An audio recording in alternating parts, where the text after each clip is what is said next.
تدبروا كما مو مزمل كنغري تلو هي واقوتو عبد الله غنمو هي بارو تمسا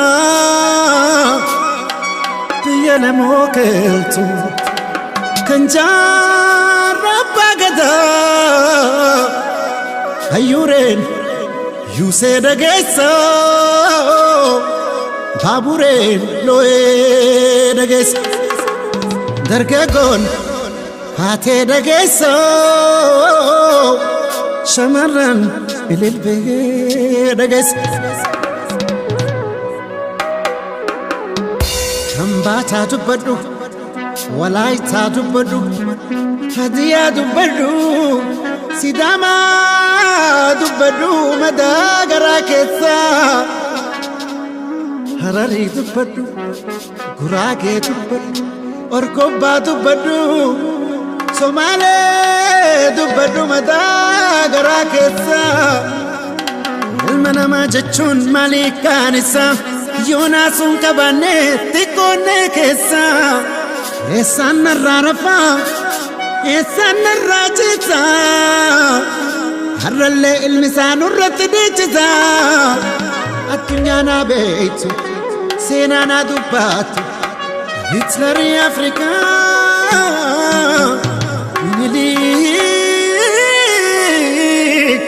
ينليك بننسى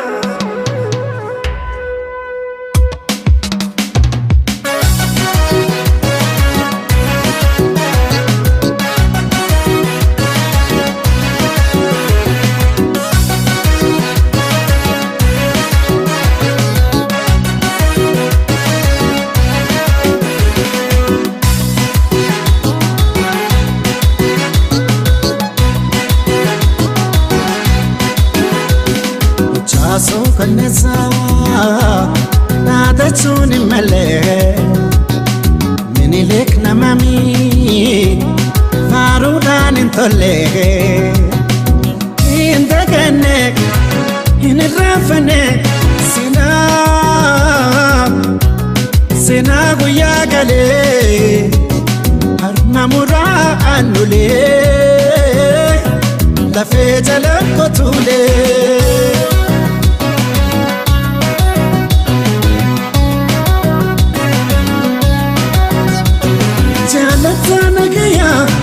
كبزا قلوتا سينا بولسا كبو إتتا أماتا إيجا هلوم بيكو هم تورا فقاتا تتوك أم بيتي لنتي يوم تبتا چلنكو جلينا تبتين دقاي أنو لينو واتي سقلينو الكي وطاني سكالي متابي كياي أرمون فالمجو غريو الكي وطاني سكالي متابي كياي أرمون فالمجو غريو الكي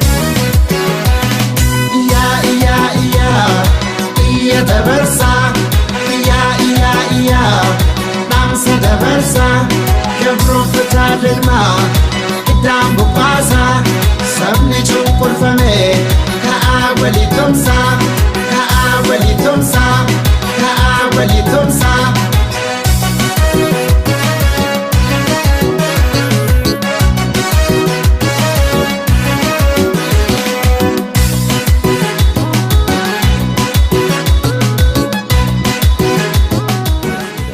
jirtu dhaggeeffattoonni marii bunaa killaa har'aa keessatti Idriis Naga'oo Odawaanoo ani samaan garee taanee marii bunaa killaa har'aa gaggeessina. Marii bunaa killaa har'aa keessatti kaarikulamii haaraa kan seenaa Itoophiyaa ilaalchisee qophaa'e irratti marii goona. Kaarikulamiin dhiheenya kana qophaa'es kan boqonnaa 7 of keessaa qabu.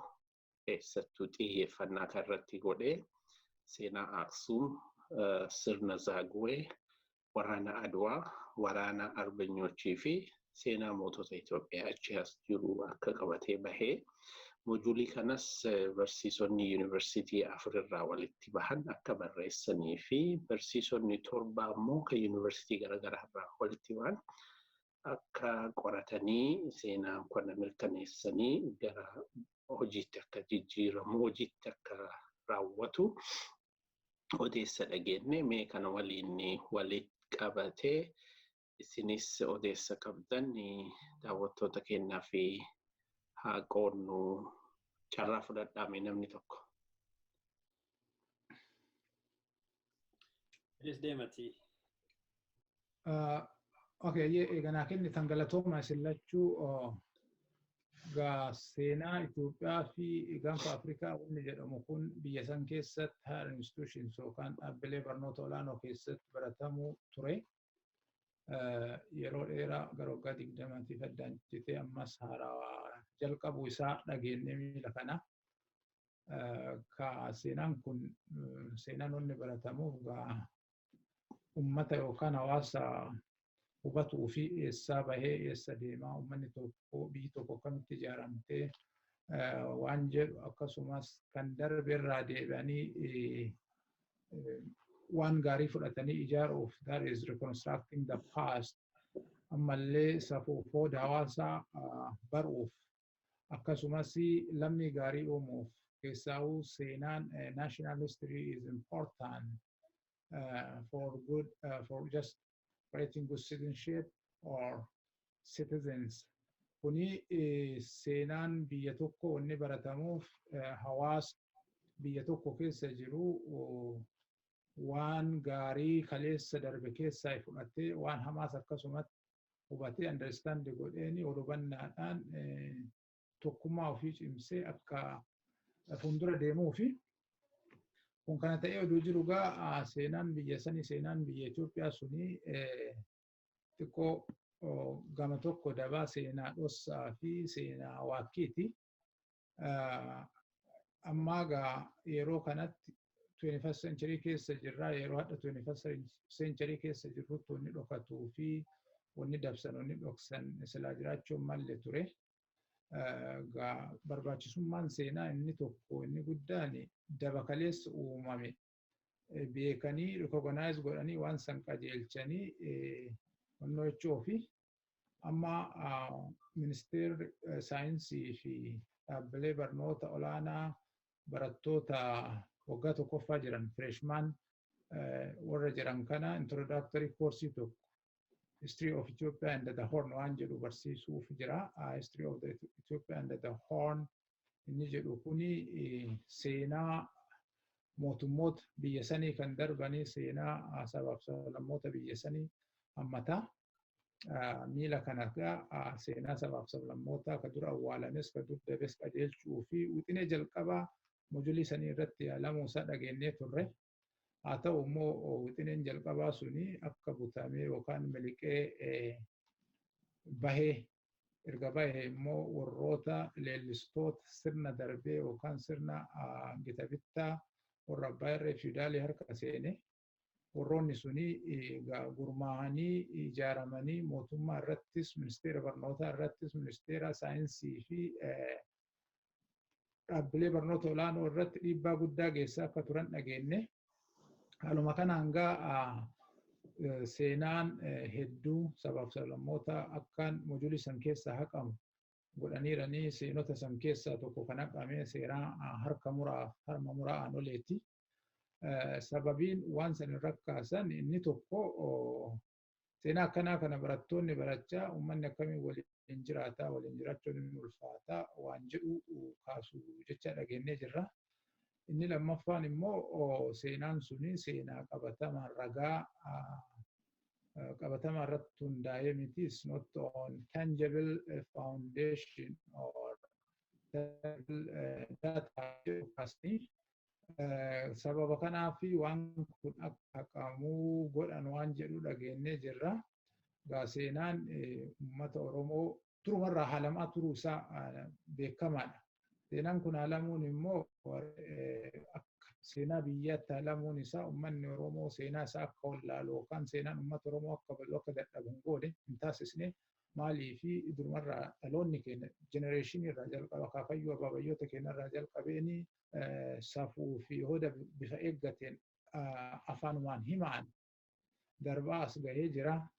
Har'a yeroo kanatti sila yeroo mootummaan biyya bulchu sunis mootummaa argitee dhiiga ilmaan Oromootiin gara aangoo dhufee fi ilmaan abbaa gadaatti nama Oromooti yeroo jedhanitti wanni akkanaa kun uumamee seenaa very tangible waan beekamu waan barruun hedduun irra barreeffamee fi qoratamee mirkanaa'e tokko kan mootummaanuu kana dura recognize godheen waan san recognize gochuu irra bakka sanis dhaqanii siidaatti dhaaban tokko har'a deebisanii hagan odeeffannoon isaa sirrii ta'uu isaa mirkanaa'utti kaarikulamii barumsaa keessaa haqna jechuun isaanii waan baay'ee saba muffachiisee fi saba lolsiiseedha. Nus waan kana baay'ee nutti dhagahamee jira fi kaleessa uummanni miidhamaa ture, du'aa ture, ajjeefamaa ture, saamamaa ture, arrabsamaa ture, diqqeeffamaa ture. Kun hundi nu hanqatee at least yoon argite akkatti kana ajjeeste irra akkana ajjeestetu na gubee jedhan namichi. Kan kaleessa armaaf harka uummata keenya muraa turan hanqatee hadhasonni sun waakkatamee haalamee seenaa keenyatu sirriidhaa kenna fudhadhaa kan abboota keenyatu sirriidhaa kan abboota keenyaa fudhadhaa keessan immoo gana qoratamee mirkanaa'uu qaba jechuun waan fudhatama hin qabnee fi waan walitti dhufeenya uummataa waliin jireenya uummataa gaaga'uu fi akka uummanni shakkiin waliin jiraatu yookaan akka uummanni waliin jiraachuu hin dandeenye garasitti waan of ta'uu isaa hubannee maal. Bareeda. Mee gara edoodu sitti sin dhufaa keessattuu immoo siidaa naannolee kan ijaaramee eebbifame bara 2014 keessa akka Itoophiyaatti yeroo sanii dhaabbanni dimokiraatummaa uummata Oromoo mootummaa naannoo bulchaa ture. Dhaabbanni paartiin kun yeroo mootummaa bulchaa ture kanatti seenaan sun seenaa dhugaa isaa ta'uu isaa qoratee mirkaneessee siidaa aanolee dhaabee wareegamtoota aanolee yaadachuudhaaf siidaa san dhaabee paartiin sun paartii muummichi ministeera ammaa Dr. Abiy Ahmedis keessatti yeroo dheeraadhaaf qabsaa'aa ture.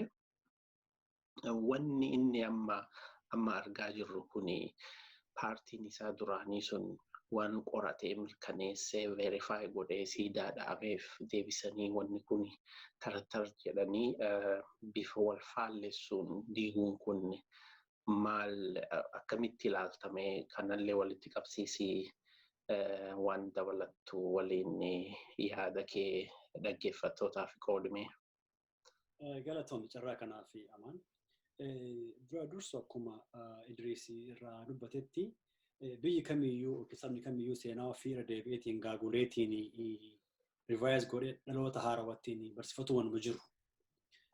Ammoo rakkinni seenaa Itoophiyaa kun hangama kiyyaanii seenaa Itoophiyaa kan haalaan baradhee haga biyyaa baheen booda yuunivarsiitii ture qorannoo fedhima qaburraan kitaabota adda addaarraanii seenaa Itoophiyaa hama tokko barachuu danda'ee jira. Kanatti maal keessa argee seenaa Itoophiyaa seenaa qulqulluu yookiin seenaa dhugaa irratti seenaa hundaa'e miti. Akkuma ijaarumsi isii biyyi suni seenaa dabaa qabdi, ka'umsa dabaa qabdi, biyya hoo fedhiin humni biyya sanii biyya ta'eetiin yaadu seenaa jabaa hambaa ofirraa darbaatiin seenama garee qaama humna aangoo gubbaarra ture seenaa faarsaa. Seenaa Itoophiyaa yeroo hedduu seenaa warra mootii warra kaabaa kana faarsaa, qaroominna kaabaa faarsaa. Walumaa galattuyyuu seenaan biyya sanii akkuma ijaarumsa biyya sanii xaxaadha. Dhugaa irratti waan hundaa'ee miti. Dhugaa lagata. Seenaa dhugaarraa fagaate. Ammoo hayyoonni seenaa barataniif barreessani seenaa saboota cunqurfamoo kaak Oromoo ta'ee warra kibbaa kana wata barreessanii heddumminaan waggoota 50-60 keessa seenaa dhalataan uummata kanneenii barreessan hoon ta'e alatti warri barreessitoonni seenaa warri Yurooppaallee maqaa uummata kanaa dhayani. Ammootu maqaa itti seenaa uummata kanarraa dhayani maqaa uummanni sun ittiin of waamu osoo hin taane maqaa arraba afaan argame jechaadha. Kun maalirraa ka'e? Seenaan uummata Itoophiyaa akkanatti barreeffametu seenaa jibba hacuuccaa tuffii irratti seera ijaarame jechaadha. Seenaa kana akka haarawatti qindeessanii imaammata barnoota keessa galchanii dhaloota haarawattiin qaruu dhiisiiti. Seenammaan qara barreeffameeyyuu seenaa akka dhaloonni kun dhaloota kana tuffataa gaqqabaa tuffataa akka jiraatiin akkas ga'eetti akka ta'utti waan qindeeffame jechaadha. Amma maal argaa jirra? Akka mootummaa tokkotti biyyi kamiyyuu seenaa qaba. Sabni kamuu seenaa qaba. Hadha immoo dhaabbatanii akkaataan itti seenaa kana gaagulaniitiin barnootaaf qopheessaa jiran maali? Akka ija siyaasaatiin seenaa qara ture san rifaabirikeet yookiin ammoo jaamee riimoodeel godhaniitiin seenama barbaadan qofa dhiyeessuu barbaadan. Kunillee maalirraa kan ka'e? Adeemsi jijjiirama siyaasaa kana keessatti mootummaan amma aangoorra jiru kuni furmaan inni rakkoo siyaasaa biyyattii saniitti hiikuudhaaf itti qophaa'ee as bahe kuni maqaa madda mariitiin jechaadha. Haa wajjaalannu, walii haa dhiisnu, isa badaa haa gannu, isa nuuf tolu callaa qabannee haa deemnu. Ilaalcha eenyummaa qaqqabuu bakka totalii isa push gooneetiin wannuma waliin nu qabaarratti wal guurree afoo deemnaarra jiran jechaadha. Kuni furmaata siyaasaa ta'ee dhiyaate malee furmaata seenaa ta'uu hin danda'u. Siyaasaan mootummaan kamiyyuu adeemsa siyaasaa biyyattii nagaa buusuuf jijjiirama fiduudhaaf hin qabsaaya. Ammoo sirna bulchiinsa mootummaa jijjiiruu jechuun seenaa laaquu seenaa cambuu hin ta'u. Rakkinni amma kana. Furmaata barnootaa imaammata haaromsuu barbaadaniitiin ilaalcha siyaasaatiin waan yaadaniif seenaallee waliin makanii of barbaadan. Ilaalcha siyaasatu dammarama malee seenaan hin dammaramu. Seenaan sabni kamuu seenaa ofii qaba. Haa ta'u malee seenaan ka tokkoo haga tokkorra dubbatamne. Ammootu maali? Furmaata siyaasaatiif jecha injifannoo yaadaaf jecha. Mee asirratti wanna yaadachiiste beektaa dhiifama afaanitti dubbii ta'e dammaan afaanis si qabe. Seenaan Itoophiyaa seenaa babbareedaa qofa barreessan. Asamma fakkeenyaaf Noorz Ameerikaa kanattis seenaan Kaanadaa fi Ameerikaan seenaa wal waraansaa guddaatu ture. Ingilizii fi Faransaay wal lolaniiranii Ingilizii fi warri lafaa warri neetiivs jedhaman aboriijinaal fa'aa wal lolaniiranii warri Faransaayis akkasuma wal waraansa hamaatu ture. Seenaan sanii akkuma jirutti barreeffatanii qaban. Seenaa wal waraanaa hamaas kan namni hedduun itti dhume san barreeffatanii qaban. Itoophiyaa keessatti garuu seenaan leellifamu seenaa gaarii qofa. Kuni akkami Itoophiyaan maaliif seenaa addunyaa kana kan seenaan fuula lachuu qaba. Fuula hamaallee ni qaba, fuula gaariis ni qaba. Maaliif fuula hamaa kana Minilik fakkeenyaaf Itoophiyaa ijaaruudhaaf waan adda addaa godheera ta'a. Koorsu godhee jira namni haalaa jiru hin jiru. Haayile Sillaaseen Itoophiyaa ijaaruuf Pan Africanizimii muuvimentii keessa sochii guddaa godhee jira. Yes of course godhee jira. Garuu immoo gama biraatiin uummata isaa ka biyya keessaa jumlaadhaan xayyaaraanis ta'ee waraanaan nama hedduu gaaga'eera lubbuu. Kuni maaliif Itoophiyaan seenaa akka jirutti akka uumametti maaliif barreessuu dadhabde always seenaa politicize gootii rakkoon isaanii maali? Kanarratti dursa seenaan biyya kamiyyuu ka barreeffamu qaama moo'ateen barreeffama seenaan dursa. Abbaan moo'atu abbaa duula moo'eetu abbaa mirgaan galeetu seenaa akka barbaadetti himata. Rakkinni gaafa Afrikaa seenaa gaafa Afrikaa holaaltu tokkoffaa hanqinni beekumsaa barnootaa jira. Fakkeenya fudhannee sabni keenya ka carraa barnoota argatee seenammaan amma barreeffameeyyuu barreessanii waggootuma 60-70 ta'e callaadha. Achiin dura kan nu barreesse eenyu warra Arabaati. Warra Euroopaati. Kunniin seenaa keenya nuu beekanii hin qaban. Ammoo seenaan keenya haganaa dhufteeni aadaa nu qabnu cultural asset. Akkuma reefu Idris dubbatetti dhaloonni dhaloota dabarsaa walii himaa hadha kan jirruuf akka gocha diinaatiif osoo hin ta'in akka qarummaa uummanni keenya qadhabatee harkaa qabaateetiin seenaa keenya walii dabarseef jirra malee silaa seenaan keenya gaagama guddaa keessa darbee as ga'ee jira. Gaafii keetiif ilaalchi uummata kaaba Itoophiyaa qora qalbii ufittummaa qabu dhugaa haluu dhugaa dhossu fakkeenyaaf waa'ee Minilikii haasan Minilikiin akka waan mootii jabaa wanna maraa godhe haasan ammoo badii isaa harka 6 lola seenee mootamuu isaa dhiyeessuu isaa ibsan. Maaf hin ibsine dadhabinna waan mul'isuuf yeroo maraa jarri maaliif laalti nu jaba ummata jaba biisuun teenna ummanni kun kenna akka waan seenammaan biyyattiyyuu karaa nagaan ijaaramteertu. Amma reefu kan seenaa aannolee tana wanni isaan dhossuu barbaadanii fi qabxii 2 sii kaasa. Tokko adeemsa qabsoo Oromoo keessatti Oromoon akka diinaan cabe haasa'a. Akka diinaan cabee qabeenyi isaa hatamee mirgi saba isaa saramirra haasa'a. Adeemsa colonial force kara kibbaa kaabarraa dhuferra haasa'a. Seenaa Itoophiyaa immoo akka waan biyyi tun fedhii hawaasa lammiitiin ijaaramtee fakkeessuudhaaf resistaansii uummanni Oromoo dhiibbaa humna milkatti geesse dhossuudhaaf jecha. Maaliif uummanni Oromoo biyya qabu jedhu biyya kamiin kayoom dhabde gaafii jedhuuf mallattoon aannolee mormii adeemsa gita bitaa uummata kaabaarraa kara kibbaa dhufe kana bakka itti mormate bakka itti falmate bakka itti cabe biyya qabu jedhu uummanni kun lafa tana cabe lafa tanaaf cabe qabeenyaaf cabe himatachaadha. Cali calanqoolle akkasumas bakkeen cali calanqootiif aannolee kuni seenaa qabsoo ilmaan Oromoo keessa bakka Oromoon itti cabde bakka Oromoon gad xiqqaatteetiin humna diinaatiin cabde mul'isachaadha.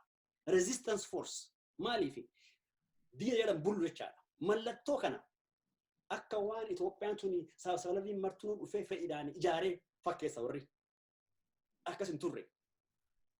Harmi murameera harki murameera kara kibbaatiin wanna baay'ee ta'ee jira. Gara baay'eetu guramee jira. Seenaa kana dhossuu barbaadan. Seenaa kana dhossanii Afrikaa gubbatti akka waan saba gurraacha keessaa akka waan Habashaan saba gurraachaaf falmitu fakkeessan. Ammootu hoo ka saba gurraacha ka saba kuush gad xiqqeessee caccabsee akka garbatti gurgurate ummatuma kanachaadha. Maaliif taqee keessaa seenaan hamtu addunyaa irratti ammoo ilaalcha gaarii ofii kennu. Ilaalcha gaarii, maqaa gaarii, seenaa gurraacha gaarii. Yeroo baay'ee gaafa yuunivarsiitii barannu hoo seenaa Itoophiyaa kana kaasneetiin warra biyya kanatti himnu warri gurraaleen biyya kanaa jechaadha warri Afrikaan Ameerikaa.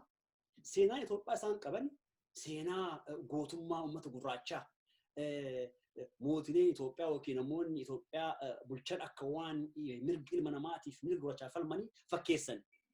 Nu ammoo lammiin biyya sanii uummanni naannawa sanii nu nama akkanaati seenaa akkanaa qabna. Akka nu godhamu warruma gurraacha. Itoophiyaan maqaaf maal jetti? Biyya koloniyaal warra humni Awurooppaa bite keessaa ta walaba taate. Ta Ixaalaanii mo'atteettee ufaarsiti. Seenaan isii ammoo sanii miti. Seenaa xuraayaatu jira. Seenaa gurraachi gurraacha gurguree jira. Seenaa kana dhossuudhaaf kana godhan. Ta'annolee tuni ta'a ammaa kanatti adeemsa imaammata maddamara jalatti dhukkuba guddaa waan taatuuf jecha isii darbuun maddamari kana wadhammannee laga ceenaa kana osoo seenaa waliin beekin osoo waliin kabajin osoo dhugaa waliin kennin ajandaa deemaa jiru agartee kun maaliif kun ta'e dursa seenaan biyyattiyyuu seenaa waliigalaan qaban ilaalchi nu warra kaabaatii qabnu ilaalchi warri kaabaa kibbaatiif qabu baay'ee garaa fagaata. Rakkinni guddaan biyya sanii ida'amu jedhan kanneen durayyuu rakkinna seenaa qabdu jisuun. Gaafa rakkinna seenaa qabdu ammoo haga rakkinnii fi ilaalchi seenaa kun qulqullaa'initti furmaanni gama siyaasaan dhufu baay'ee rakkisaa ta'a. maaliif waggaa 27 hadhaa gaafa federaalizimiin ammaa kun danqaa siyaasaa rakkoo waggoota dheeraatiif ture ijaarumsa sirna federeeshiniidhaan deebii ibsuu barbaadan. Achiin dura maal ture? Achiin dura hoo gaafa Sillaasee gaafii maal ture? Lafti keenyuti qotee bulaa jedhamee kenname. Martuu qotee bulaa argatte maal deebii deebisne. Lafti uummata haa deebi'u malee deebii hin deebine. Dargiin dhufe. Gaafiin guddaa maal ture? Mirga sabaa sablammii. Sunillee hoo jiran oolle. Deebiin maaliif? Rakkina seenaati, rakkina ilaalchaati, rakkina qora qalbii uummata achi keessa jiruuti jechaadha. Amma hoo maal jirra? Ammaa miti yeroo Mallasaa. Gaafii deebise, gaafii maal deebise? Gaafii sabni martuu aadaa ofii afaan ofii guddifatu, maal ofii guddifatu. Kun ta'e hin taane, maa hin taane? Dhugaan jirtu maali? Seenaa dhugaa haalaa turan, dhossaa turan, haga seenaa sun walii galamutti gaafiin uummata Itoophiyaa it is beyond equality, is equity.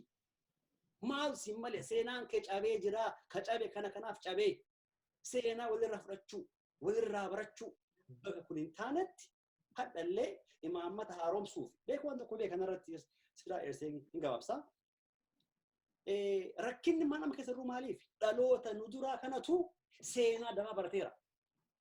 Hayyuuleen Itoophiyaa maal baay'inisi? Seenaa isaan baratan seenaa uummanni kaabaa olaantummaan qabaa ture.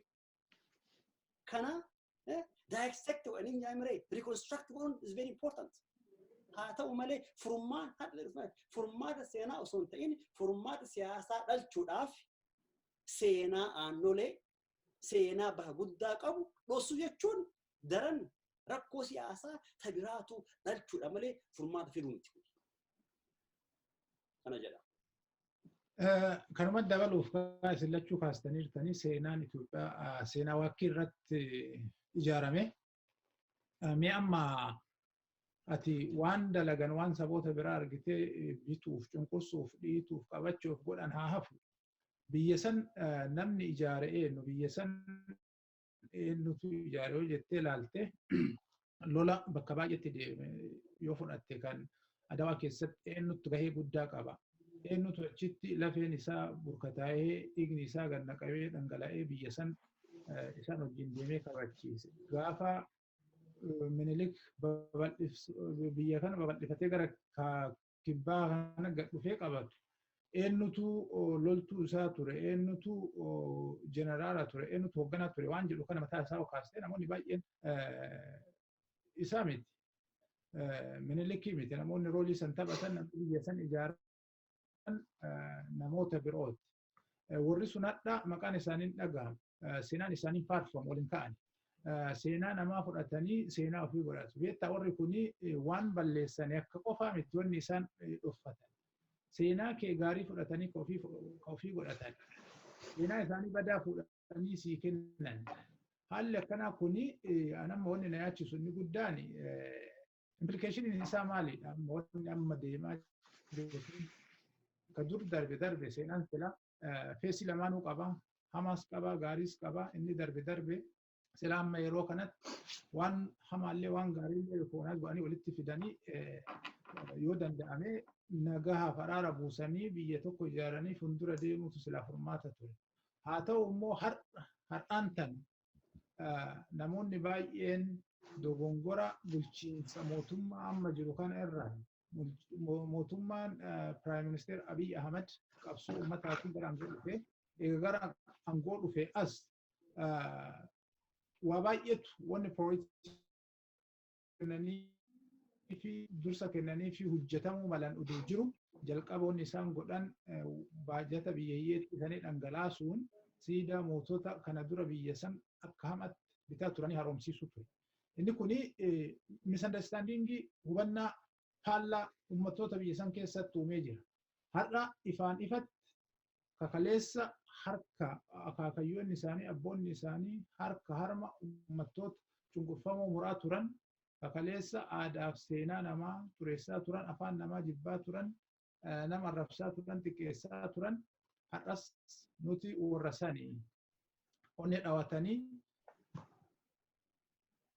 nuti ilmaan minilikii nuti ilmaan naftanyaati nuti seenaa abbootii keenyaa deebisuuf hadhaa qophii jirra nuti seenaa kakayyoota keenyaa seenaa minilik deebisuuf hadhaa qophii jirra waan jedhu bal'inaan dhagamaa jira amma biyya san keessatti. So inni kun maalidha?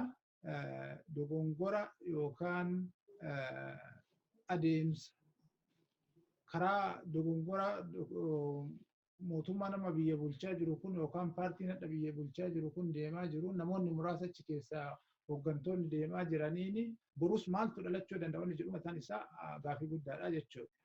Kanaaf anamma gabaabumatti wannan jechuu barbaade maalidha?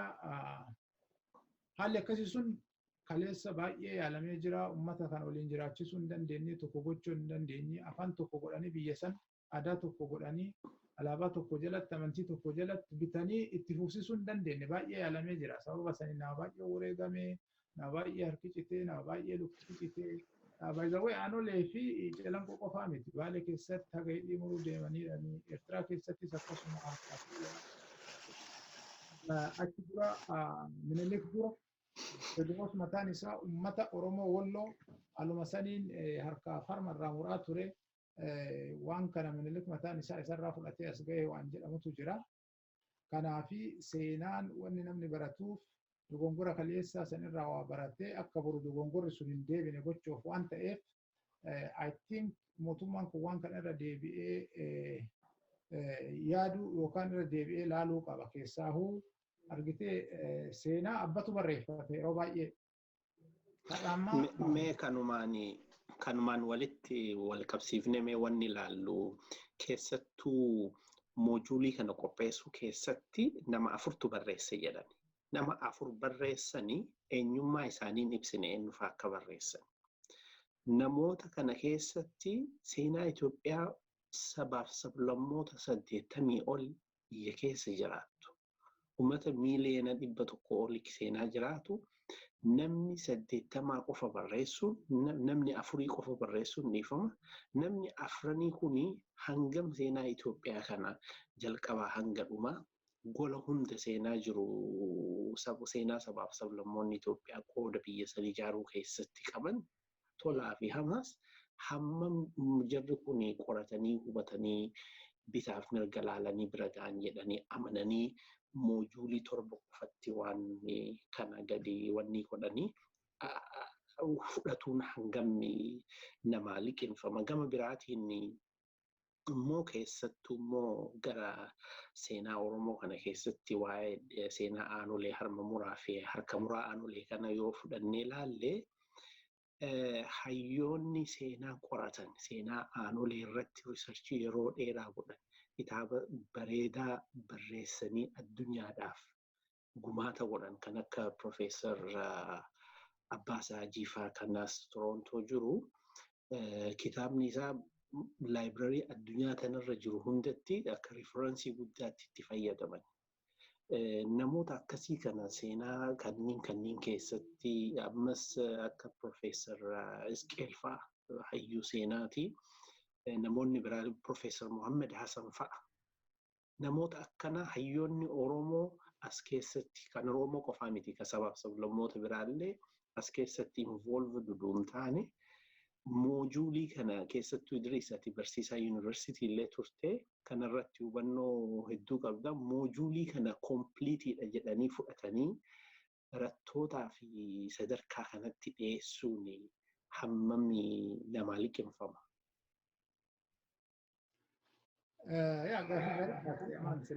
Adeemsi isaa actually rakkoo qaba waan argite akkuma duratti kaasuu yaalee political implication qaba malee waan seenaa qulqulluu akka sila argite faayidaa seenaatiif objectivii seenaan scientifically kaawusan galmaan ga'uuf waan barreeffame miti moojuuliin kun. Waan akkasii sana yaadanii hariiroo uummattoota jidduu jiru fooyyessuu dogongora kaleessa uumamaa ture san sirreessuu biitii sun boruu uummattoonni sun jaalalaaf nagaan yeroo dheeraa akka waliin jiraatan gochuuf yaadame. Moojuuliin kun kan barraa'uu qabu naannoleen hunduu naannoo 9tu jira biyya san keessa. Biiroo barnootaa qaban. Biiroo barnoota Oromiyaatti jira, biiroo barnoota naannoo Amaaraatti jira, biiroo barnoota Finfinneetti jira. Hundi isaanii haga magaalaa Finfinnee Dirree Dawaallee dabalatee biiroo barnoota mataa isaanii qaban. Achi keessatti immoo hayyoota baay'eetu jira seenaa akka barsiisan. Hayyoota yuunivarsiitii keessa seenaa barsiisantu jira, hayyoota haayiskuulii keessa barsiisantu jira.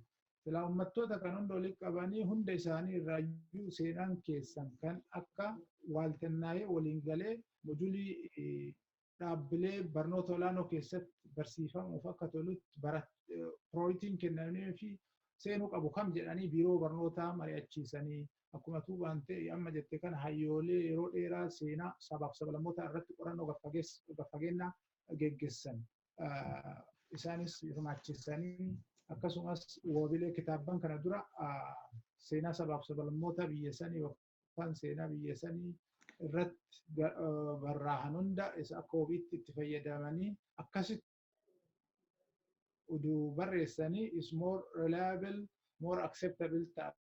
Kun adeemsa argitee dafanii waan siyaasa politikaalii waan taargeet godhanoon achiin gochuuf yaada waan jiruuf yeroo girgirri argitee akka warra baanii girgirri lalee baay'ee machaal akka jedhan sanii yeroo ce'umsaatti yeroo biyyitiin tasgabbaa'in kana keessatti waan akkanaa kana gaffidanii jechuudha. Kanaaf adeemsi isaa baay'ee dogonkora. Mee edoo kanuma sanumarratti dabaltaa asumaan yaada tokkollee wal qabsiisee sii kaasaa gaafa Unity Parkiin eebbifamu Unity Park kan amma Finfinneetti ijaarame kun eebbifamu muummichi ministeeraa eebbisu Johan Mohammadii fi obbo Leencoo Lataa siidaa Aanolee daawwachuu deemanii turan. Adeemsa daawwannaa isaan guyyaa san godhanitti keessattuu immoo bilchagannaa fi hooggana bilchagannaatiif fudhatama akka liqinfamne wanni kun akka liqinfamne dhageenye namoonni tokko seenaa Aanolee kan amma achi keessatti hammatamuu dhabe kanaa fi dhimmoota kanaanillee walitti qabsiisanii akka ummata Oromoo kanas provoke godhuu jara kanas keessallee immoo revenge godhuu akkasitti warri kaasanii namoonni tokko hin jiru gamasiinillee walitti qabsiisanii ati akkamiin ilaaltamee waan kana. Galatoon wanni ta'aa jiru imaammata barnootaa seenaa irratti qoramaa qophaa'aa jiru osoo hin ta'in herrega seenaas dalagamaa jira. Seenaa akkaataan ittiin tartiibatti baasteetiin barnootaaf imaammataaf dhiyeessitu hayyoonni qabdeetiin sun caasaaf danda'e qaba sun adeemsafii qaba. Wanni amma ta'aa jiru dhugaan jirtu ka ta'aa jiru adeemsa siyaasaa yeroo kana nagada siyaasaatii fi herrega seenaatu ta'aa jira. Kan achi dhaabna. Unity Parkii deemee tureen. Argee ture daawwadheerallee bakka mara deemee argee is not seenaa achi tarreeffamee jiru seenaa Itoophiyaa fakkeessan malee wanni dalagame martuu ilaalcha siyaasaa propagaandaa siyaasaa fakkaatee dhiyaate. Akka waan Itoophiyaan seenaa badaan qabdu seenama gaarii keessaa fidanii dhiyeessan. Gaarii hoo jedhu kama isaaniif ta'a jedhameetu achi taa'e malee wanni biyyi fakkaatu dhiyaanne. Seenaa jechuun waan badaallee waan gaariillee wal faana qabdee ummataaf keetta. Ummanni irraa barata. Ummanni irraa hubata. Dhaloota ittiin qarta. Seenaan kanuma gaan isaa. Adeemsi Leencootii fi Jawaar Aanolee deeman suni tokko qurrama mul'isa. Wanni dhosaa waytu hin jiru. Akkuma muummichi ministeeraa seenaa Minilikiin seenaa abbootii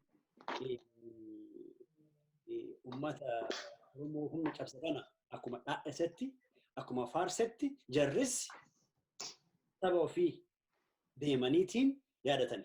akkuma kun seenaa kaan yaadate nullee bakka teena deemnee haa muudani hin muudani maaliif there is a direct political implication maaliif tokko faarsaa tokkoon awwaaltu dubbatu lama dubbatta osoo leeyitoo diigaa osoo loluu dhabaatee osoo harki mormuu dhabaatee Minilik hagas hin jabaatu injifannoo dhumaa Minilik gonfate injifannoo ummata Arsii kana cabsuudha. Ittareetiin calanqoo deemee waan godhuudha. Kanaafiyyuu seenaa kana lamaa wal bira qabuun barbaachisaadha. Komiin uummata Oromoolee maal ture?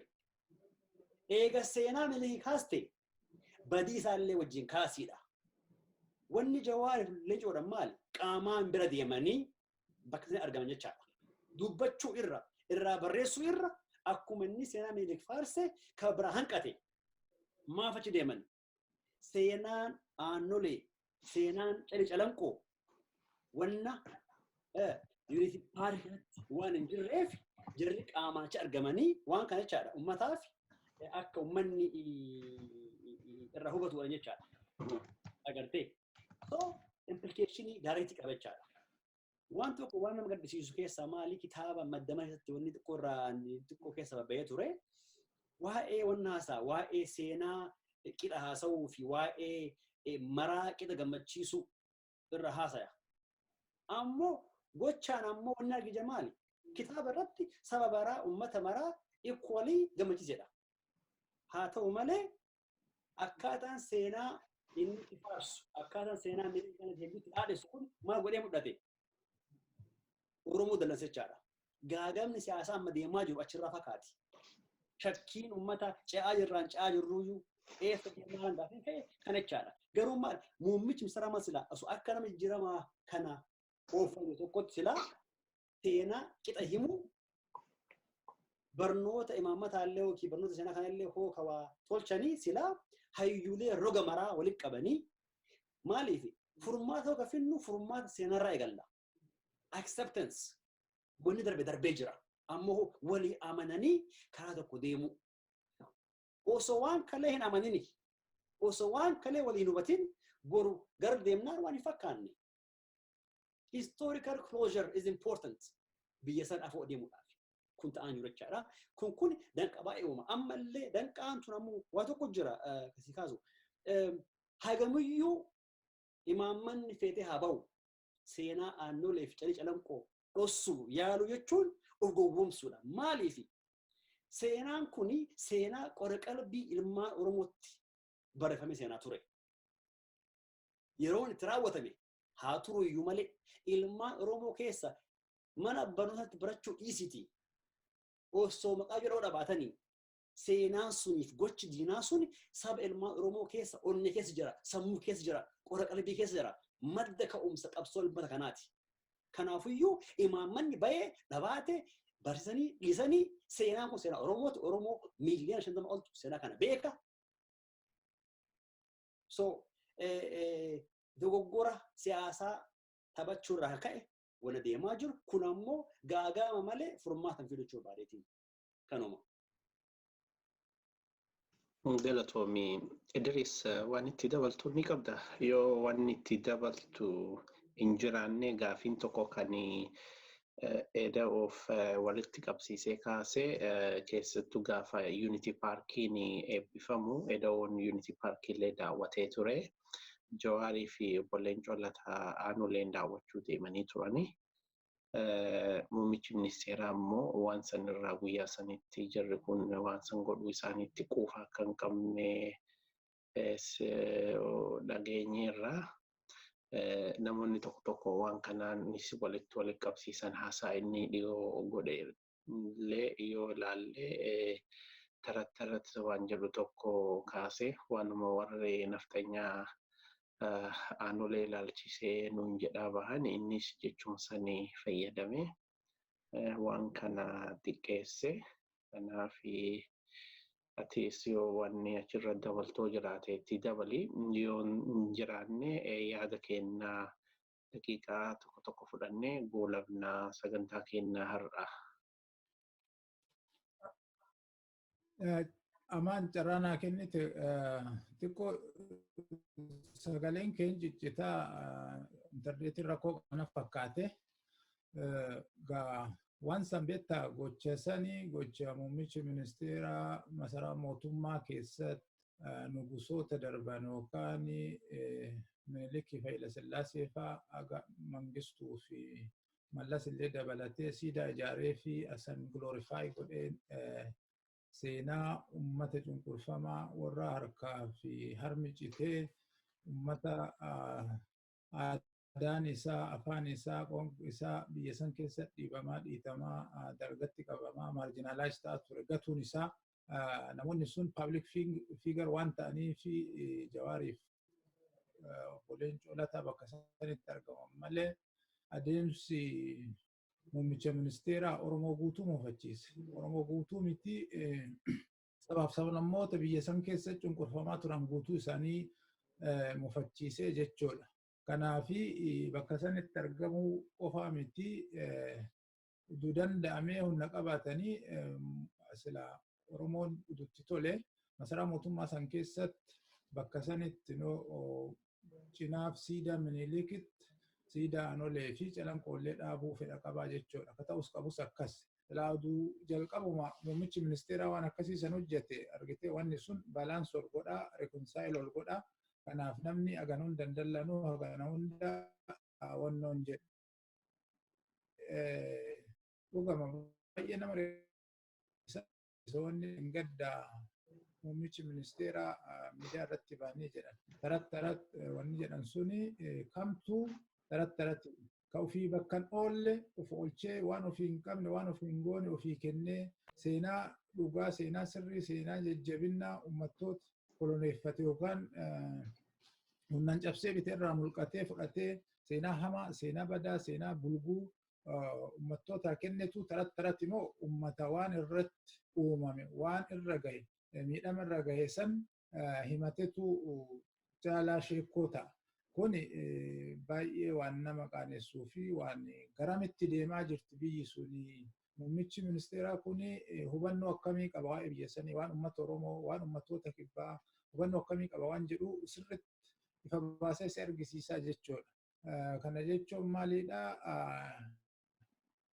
qoratee hin beekuu dhagahee hin beekuu yookaan immoo hin barbaannes waan sitti yonnoo jedha maleen namni kaleessa akkuma durattuu kaasne paartii adda biyya bulchuu san keessa ture gaafa mootummaan baajata ramadeen Aanolee fi calanqottillee siidaa san dhaabu keessa jiru paartii san keessa jiru ka gaafas hin mormin ka gaafas sunni sun dhugaa miti hin jedhin har'a waan kana deebi'ee tarat jechuun isaa this is political implication akkuma warri sun kaleessa gochaa ture yoo danda'e saba kana humiliate godhee qaanessee seenaa isaanii gabbuusee akkuma duraa sanitti deebisuu innis akka yaadu hin danda'amu malee akka yaadu waan argisiisudha. Akkuma illee duratti achii kaase seenaa beektaa abbatu barreeffata. Maal jedhaa warri Afrikaa until the Lao learns how to write history, the history of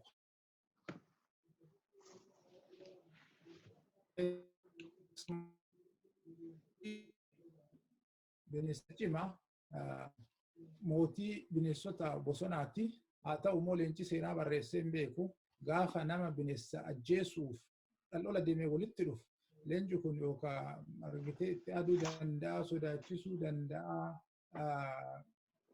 gurra ciruu danda'a namicha san akka hamaa gochuu danda'a garuu dhumarratti ajjeesee yoo galu namichi kun leenci waan fi waan dubbachuu hin beekneef waan hin dandeenyeef leenci akkanatti ajjeese jedhee jabeenuma ofii san hima maleen ka gama kaaniin himuu jechuudha. Seenaan yeroo baay'ee kanuma abbaa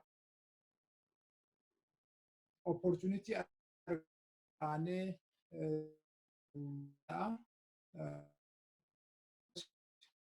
sun immoo biyya tokkoon godhu sun immoo biyyi uummanni akka waliin jiraatu hin godhu.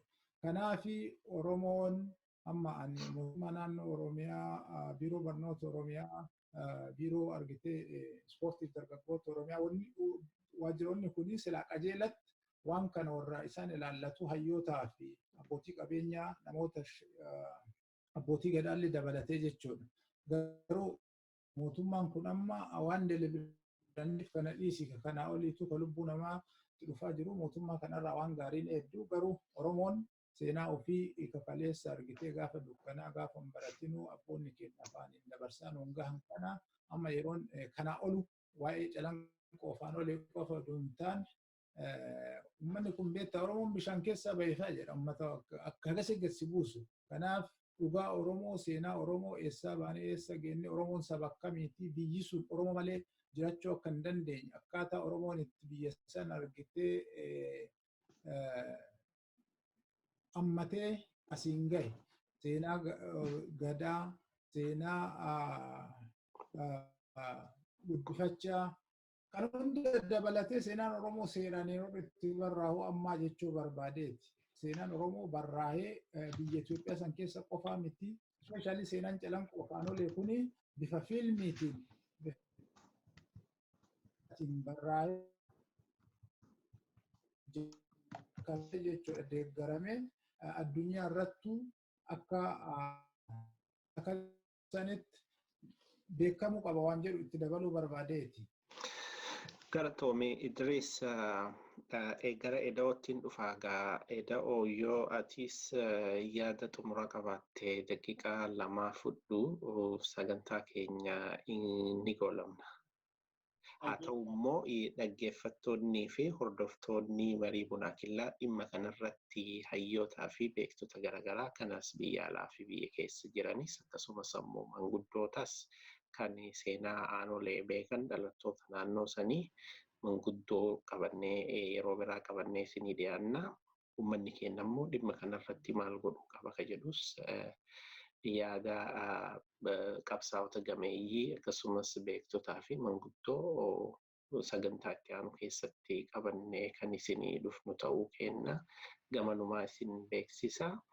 Gama kiyyaan sagantaa kana osoo hin goolamin dura eda'oo fi daqiiqaa 2 kenna. Eda'oo Dawaanoo fi Idris Naga'oo Minisootaarraa anis immoo Amangaree Torontoorraa isin waliin turre nu daawwachuu fi nu hordofuu keessaniif hedduu galatoomaa.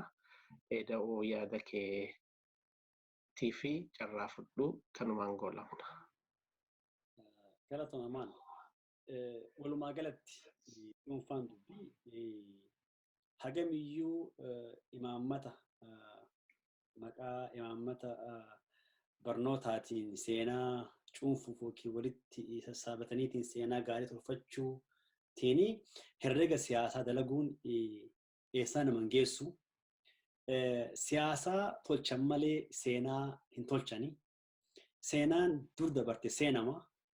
Seenaa jirtu saba barsiisanii saba kana eega barateen booda akka sabni dogoggora seenaa hin uumne ittisuuf gorsuun alatti seenaa durii seenaa herrega godhaniitiin furmaata siyaasaa yerootiif irra ifaajuun bu'aa hin qabu. Keessattuu biyya akka Itoophiyaati biyya seenaan isii waliin simanne biyya seenaan isii hedduuf wal faallessu dhugaa waliin galchine saba hedduu wal sodaatu saba hedduu walitti seenaan ija seenaatiin hedduu waliin gaarifatee jiru kana sila dhugaa walii himuudhaan dhugaa barsiisuudhaan osoo dhugaartu hundaa'anii deemanii furmaanni siyaasaallee dhufa jedhee yaada. Sunsanii kun ammoo uummata keenyaaf Oromoo hagamiyyuu diinni yookiin humni yookiin mootummaan kamiyyuu seenaa keenya haa dhoksuu fi yaalus itti gaafatamni seenaa guddaan nu jirti. Seenaa keenya wal barsiisuun, seenaa keenya baratuun, seenaa keenya qalbii keenya keessa onna keenya keessa akkuma abbootiin keenya goote godhannee dhaloota dabarsuun dirqama teenna. Namni seenaa hin qabne nama biyya hin qabne, namni biyya hin qabne nama dhaabbata hin qabne.